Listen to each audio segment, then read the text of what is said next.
హైదరాబాద్లోని త్రిబులే థియేటర్లో వచ్చినవాడు గౌతమ్ సినిమా టీజర్ జరిగింది. ఈ టీజర్ విడుదల కార్యక్రమంలో ఓవైపు హీరో అశ్విన్ బాబు, హీరోయిన్ రియా సుమన్లు ఆకట్టుకోగా, మరోవైపు రమ్య మోక్ష కంచర్ల హాజరై ప్రత్యేక ఆకర్షణగా నిలిచారు. సోషల్ మీడియాలో ఇప్పటికే చిట్టి పికిల్స్ ద్వారా పరిచయమైన రమ్య ఈ వేడుకలో మెరిసి ఫాలోవర్ల దృష్టిని ఆకర్షించారు. అలెక్య చిట్టి పికిల్స్ వివాదంతో దేశవ్యాప్తంగా చర్చకు వచ్చిన కంచర్ల సిస్టర్స్ ముగ్గురిలో చిన్నదైన రమ్య మోక్ష సినీ రంగంలోకి అడుగుపెట్టేందుకు ప్రయత్నాలు చేస్తున్న సంగతి తెలిసిందే. అయితే గతంలో ఓ వీడియోలో ఆమె మాట్లాడుతూ తాను ఇప్పటికే 2 సినిమాల్లో నటించాను, అందులోనూ మేకప్ లేకుండానే నటించాను అని చెప్పిన సంగతి కూడా తెలిసిందే.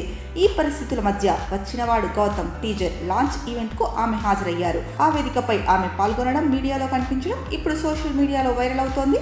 అయితే రమ్య మోక్ష ఈ సినిమాలో ఏమైనా పాత్రలో కనిపించనున్నారా అనే విషయం మాత్రం ఇంకా అధికారికంగా తెలియలేదు. కానీ అన్న సమాచారం మేరకు చూస్తే రమ్య ఈ సినిమాలో నటించినట్లు తెలుస్తోంది. ఇక వచ్చినవాడు గౌతమ్ సినిమాలో ఓంకార్ సోదరుడు అశ్విన్ బాబు హీరోగా చేస్తున్నాడు. రియా సుమన్ కథానాయికగా నటిస్తున్న ఈ సినిమా టీజర్ కి మంచి స్పందన వస్తోంది. ఈ వేడుకలో రమ్య మోక్ష పాల్గొనడం సినిమాతో ఆమెకు ఏమైనా సంబంధం ఉందా అనే ఆసక్తిని క్రియేట్ చేసింది.